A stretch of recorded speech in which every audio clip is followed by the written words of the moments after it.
MT, Ma'am Giselda Hugo, salamat sa imong pagpamati. Amo man si Ma'am Milagros Makayan. Kada Domingo gini siya nagapamati. Upod man si Nang Merly Puyugaw, Pastor Merly, salamat man sa imong pagpamati. Kag kabay nga mag-enjoy man kamo sa sining hapon sa pagpamati sang pulong sang Ginoo. Gusto ko lang sa nagpamati dira no, i-search yung Action Radio ara dira mabatian ninyo ang akon nga tingog. Kag sa sunod ang mga panahon pangamuyon naton nga makita naman ninyong akong mga tsura ma-live sa pati ang aton nga tsura dira sa Facebook. Gina-greet man naton si Pastor Jose Bernabe dira sa Bayawan, Negros Oriental na Neguro. Salamat nga galabot kita dira no, galabot ang mensahe sang Ginoo dira maskin nga physically hindi kita makalabot dira. Ang akon nga pakaisa si Ma'am April Umiano dira sa Sumag. Happy listening man dira. Ang Heson family, salamat gid sa inyo man padayon nga pagpamati.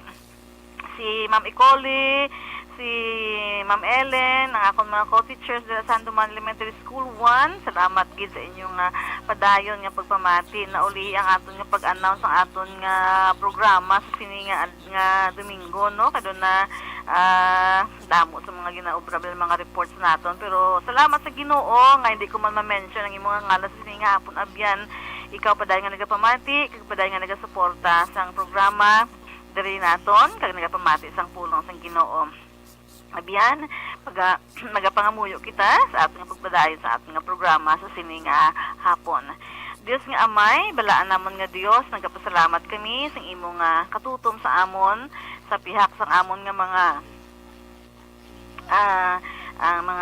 naagyan. Salamat Ginoo nga ikaw nga amon Dios matutom, kag padayon nga nagasustain sa amon.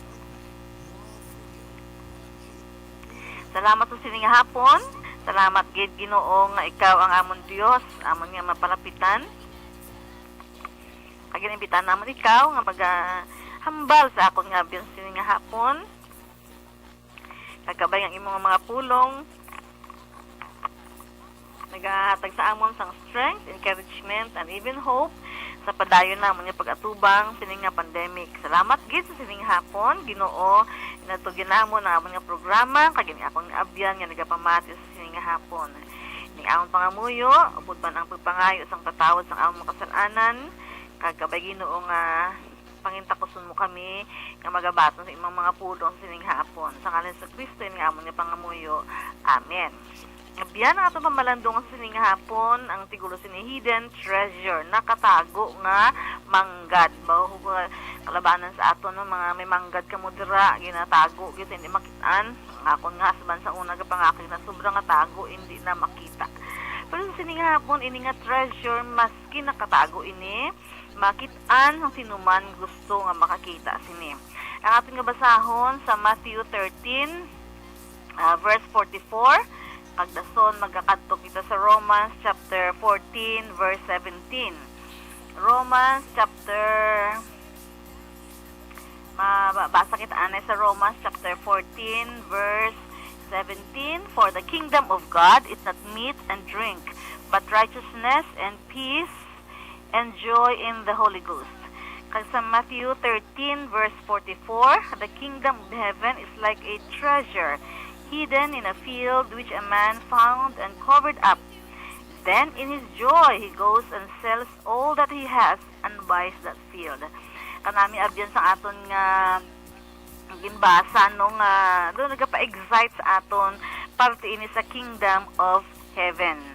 Sa Biblia, kung kisa makita natin gina-mention kingdom of heaven or kingdom of God, wala ini isang difference abyan na siguro sa mga translation lang o kung sa mga ginagamit lang natin ng version. But ang kingdom of God is not mainly realm but rule or reign. Ang kingdom of God nila mang kaharian no, kundi paghahari sang Dios. Ang kaharian, di ba, kung may king, dapat may kingdom siya. Ay kung hambal ka nga king ka, pero kung wala ka sa kingdom, hindi ka makilalaan nga king. Dapat may kingdom ka for you to be acknowledged nga ikaw ay isang king. Pero hindi lamang ininaga ang kingdom of God, hindi lamang iya nga kaharian, kundi ang paghahari sang Dios, no?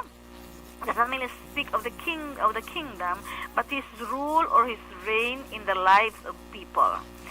This reign is both present and future. Ining paghahari bala sang Dios, present, sa subong nagahari na ang Dios, and in the future, also when He will come and establish His physical kingdom.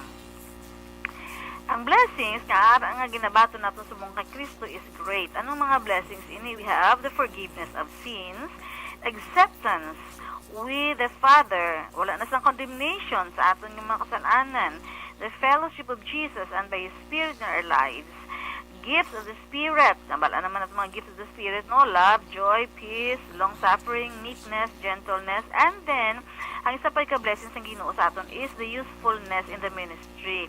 May ministry involvement ka bala abyan, ayan, ikaw kanta sa simbahan, ikaw nagabulig sa anuman nga mga ministry, prayers sa mga masakit, o kung naga-visitation ikaw, those are just but some of the many ministries in the church. Nga sa pagpakamaayos ng Ginoo sa aton, gintugyanan niya kita sini. Kung atong malalang taon abyan, sinugi kita nga pagatugyanan kita sa hilikoton sang Dios, but because there is now no condemnation sa ating mga kasalanan, ginbato na niya kita kung sino man kita, natagaan niya kita sang opportunity to partake, to participate, or even to be used in the ministry of His kingdom. No? Makaserve kita sa iya, gin-qualify na niya kita para nga makaserve kita sa iya sa ministry nga ini. But the fullness of our inheritance awaits the coming of Christ. Ang pinaka-fullness, kasi nisubong nag-enjoy kita sa aton nga mga ministry participation, pero ang kabuuan gid sinibala ma-experience naton ini tanan-tanan when Christ will come. Physical na nga pagbalik sang Ginoo kay pagakuhaon niya kita, we will meet Him in the air and then we will be with Him forever in His kingdom. Dito sa kaharian na gid sang Dios, wala na sang sin, wala na sang sickness, wala na sang injury, wala na sang pandemic, wala na sang pagbagyo, mga calamities, no, wala naman sang depression, wala naman sang spiritual warfare, and above all these things, no more death. Amo na sila, no, oh death, where is thy sting? For death is swallowed up in victory. Wala na sang kamatayan bo, subong balaad yung kadamo gusto nagakalamatay, no? Ang sa mga simbahan subong do halos sunod-sunod ano mga grupo do nagasunod-sunod, and last month, no, I was not able to preach kasi si Mamang Kuman nagpuli naman sa Ginoo. So amo na siyang aton nga joy. That when all these things, ang kingdom sa Ginoo mag-abot na, wala na sang death, wala na sang separation, kaya mag-upod na kita sa Ginoo forever. All these things will come at the final consummation of the kingdom. That's when ang iyablang promises ma-materialize na, kag maupod na kita dito sa iya. The kingdom of God and the kingdom of Christ are the same. God reigns where Christ reigns. Kung diin ang God, ato man na si Christ. So, gahari na sila, no? And there is no significant difference between, saksi ko kagina, kingdom of heaven and the kingdom of God. So, anong lesson natin sa aton nga verse kagina ginbasa? There is sa Matthew 13:44. The kingdom of heaven is like a treasure hidden in the field which a man found.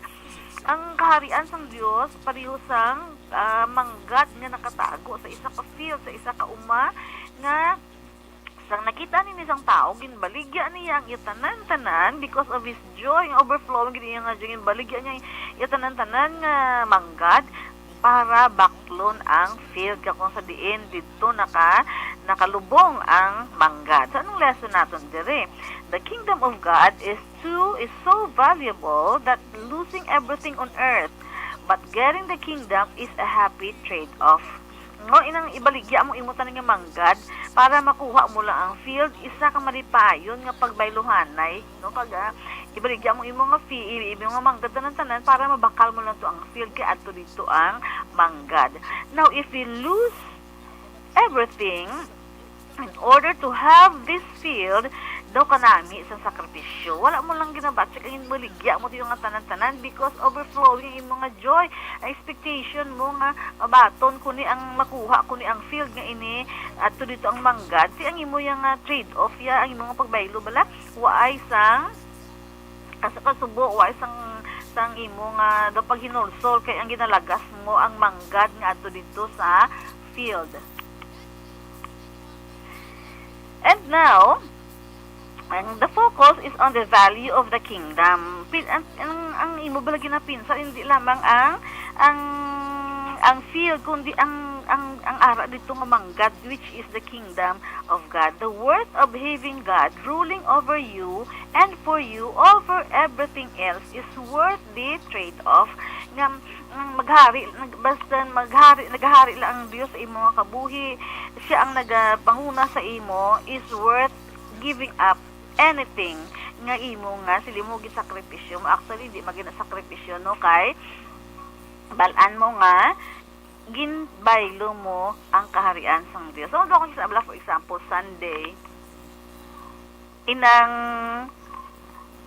Sunday may katuan ka nga importante and then sili mo hindi lang ko to ibaylo ko bala ang pagsimba ko, ibaylo ko bala ini sa pagkadto ko sa kundiin man nga ever sa una sa wala pandemic no. Usually ang mga reunion, ang mga gatherings, mga parties baw ginabutang gina nila sa Sunday. Di ang mga Christians kita nga mga baw masimba tunga-tunga pinsal mo ando man masimba ko kung mapaparty ko o masimba ko kung mapa-beach ko ti duga problema duga tunga-tunga imo nga paminsaran. Pero siling dari ang ano man nga ibaylo mo ma-absent ka lang tayo sa reunion naman sa una bla sa high school reunion namon diri sa City High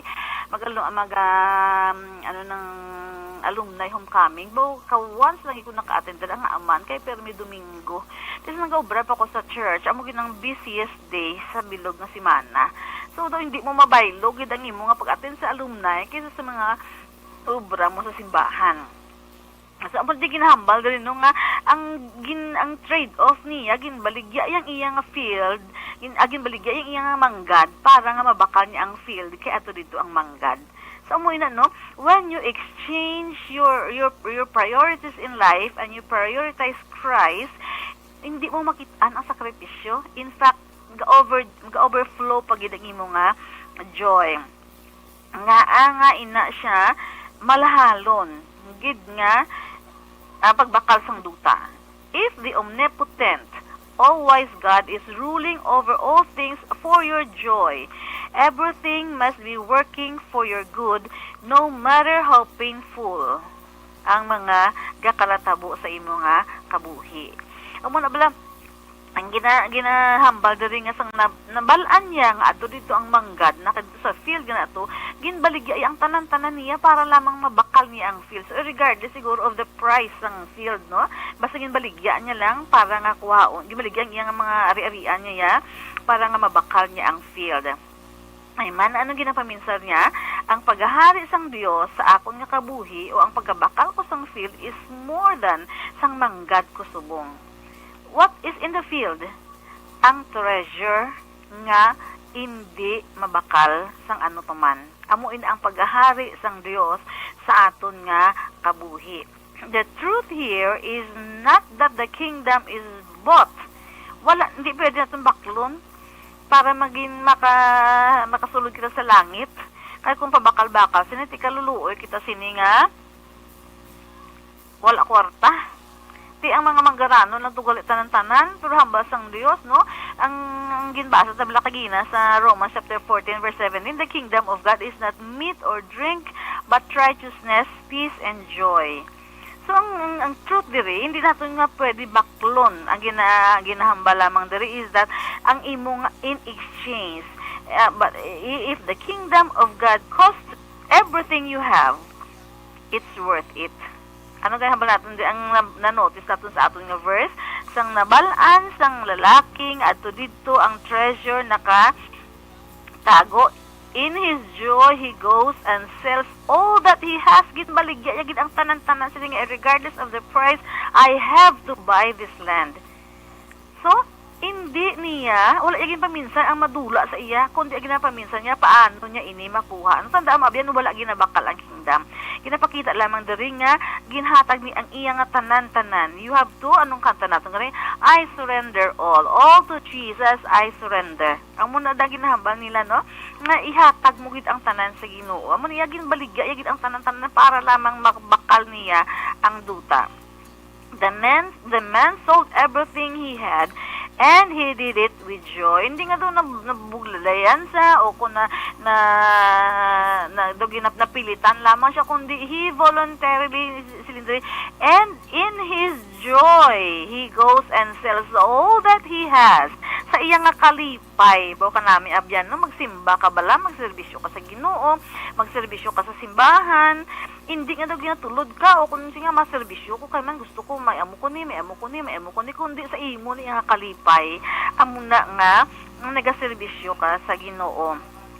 In his joy, he goes and sells all that he has and buys that field. Ano ganyung lesson natin? The kingdom of God is so valuable that losing everything on earth but getting the kingdom is a happy trade-off. Mas malipayon nga pagbayluhanay. Ginbaligya mo ang tanan para makuha mo ang kingdom. Anong siling din ni Paul sa Philippians chapter 3 verses 7 and 8?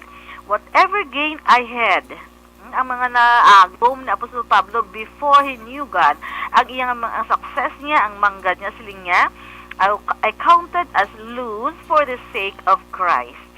Indeed, I count everything as loss because of the surpassing worth of knowing Christ Jesus, my Lord. Grabe, no? Ang ginbaylo niya, ang pwesto ni Apostol Pablo, hindi lamang basta-basta, no?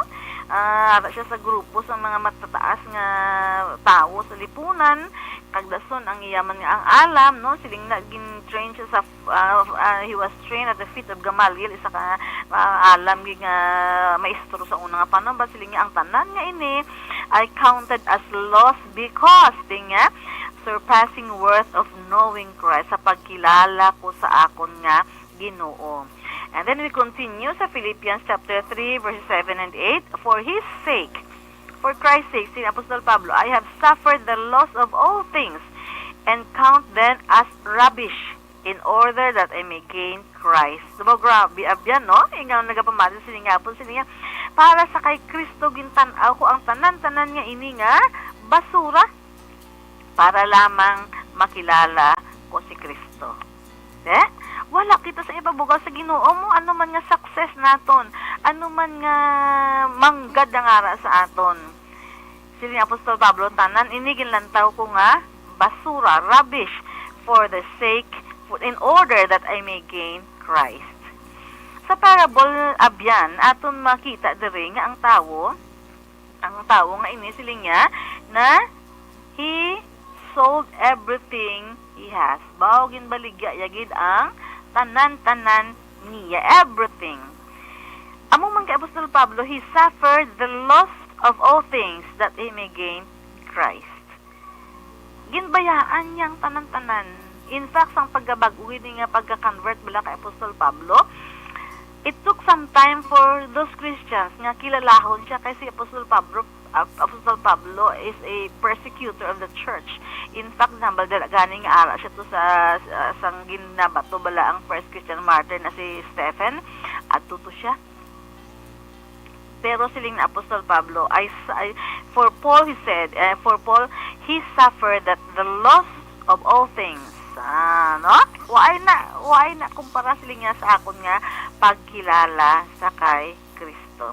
At yan ba si ma-misinterpret mo, no? Nga sinatong gihambal ko ng kagina, kag-i-emphasize ko gid nga ang kingdom wala ginabaligya.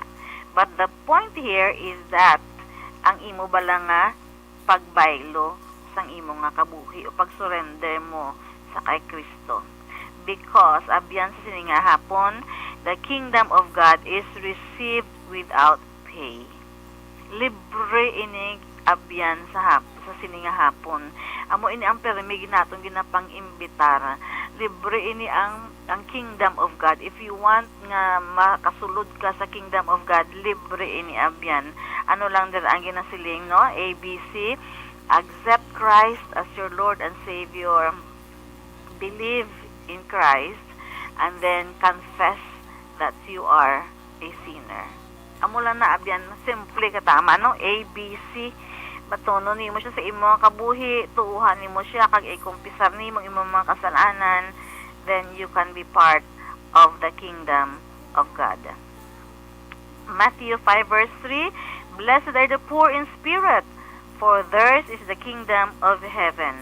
Matthew 10 verse 8, You receive without paying, give without pay. Noong pagkilala, bala natin nga, imol kita sa espiritu. Anong imol sa espiritu? Wala si Kristo pa sa aton. Hindi pa natin siya kilala natin siya sa aton nga pinsar, pero wala pa natin siya ginbaton sa aton nga kabuhi. Wala pa natin siya ginhambal nga Ginoo. Sulod ka sa akon nga kabuhi. Pagharian mong akon nga kabuhi, ginakumpisar ko ang akong mga kasalanan. Sugod-sugod adlaw, pagharian mo ako. That's the start nga ikaw na magiging parte sang kingdom of God. At sa sining nga mga verses, Matthew 5:3, Matthew 10:8, kadamo pa nga mga verses, no? Makita naton nga ang mga tawo nga nakabaton sa kingdom, ilagit ini nga treasure. Gin tagaan gid ini sang importansya. Sila nila gani, even if I give everything, sin Apostol Pablo no? Ang pagkakilala ko kay Kristo ay pinaka-importante gid sa akon. Ano gani hambal naton kagina? Ang aton nga lesson dere, the kingdom of God is so valuable that losing everything on earth, but getting the kingdom is a happy trade-off. Maskin madula ang tanan, baylo mo sa karian sang Dios is isa pagidapon ka blessing. Ang condition natin dere, the kingdom, you price the kingdom more than you price anything else, no?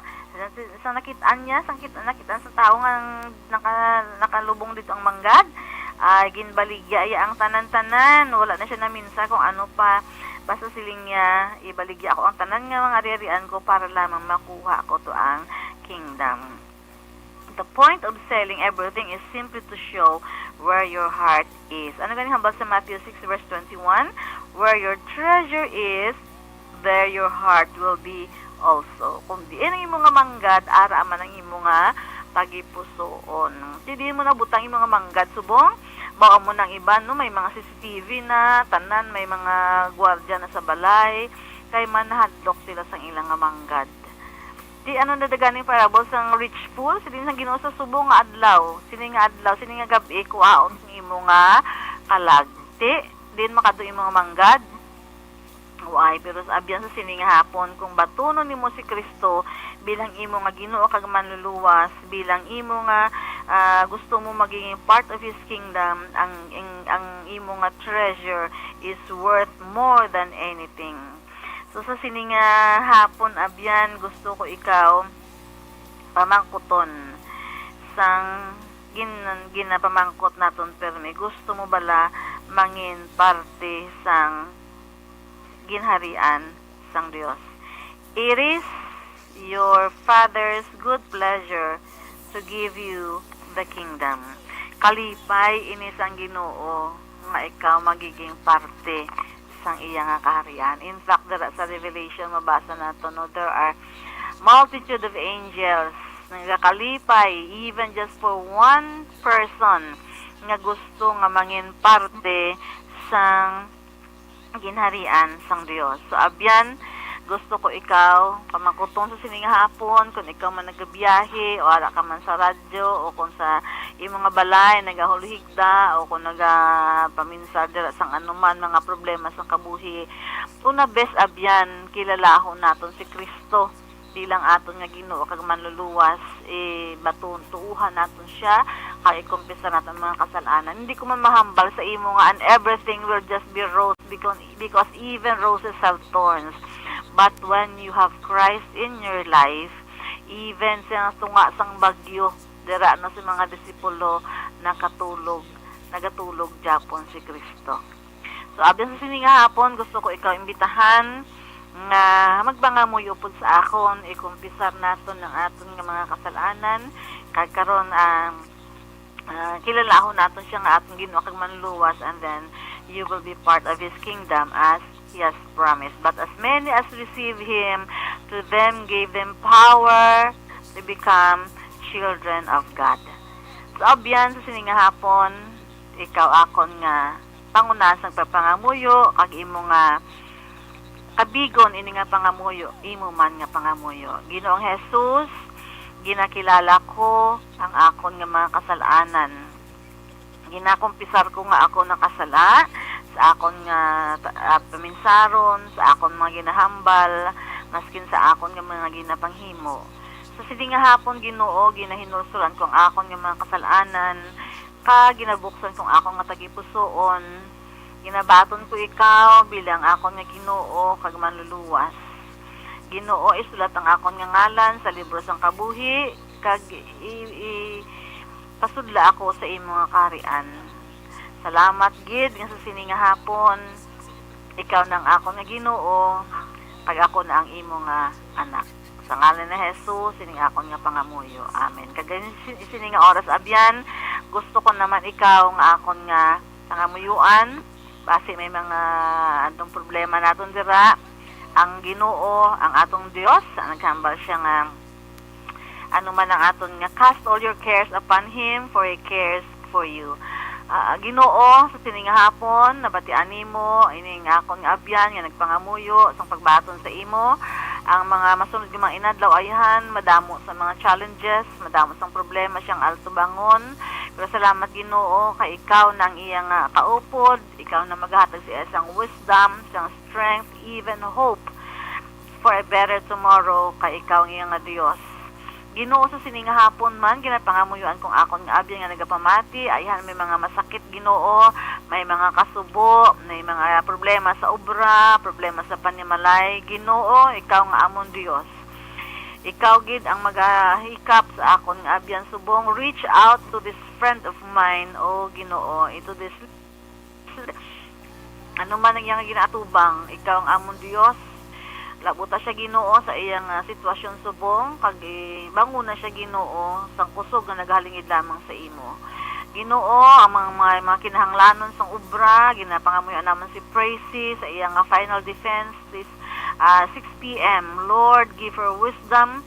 Ang iyang mga preparations Ginoo, ginahatag namon sa imo nga ikaw gid ang maga-support sa iya, maga-sustain sa iya Ginoo as she will have her final defense sa iyang masteral. Salamat Ginoo, for you will give her victory in the name of Jesus.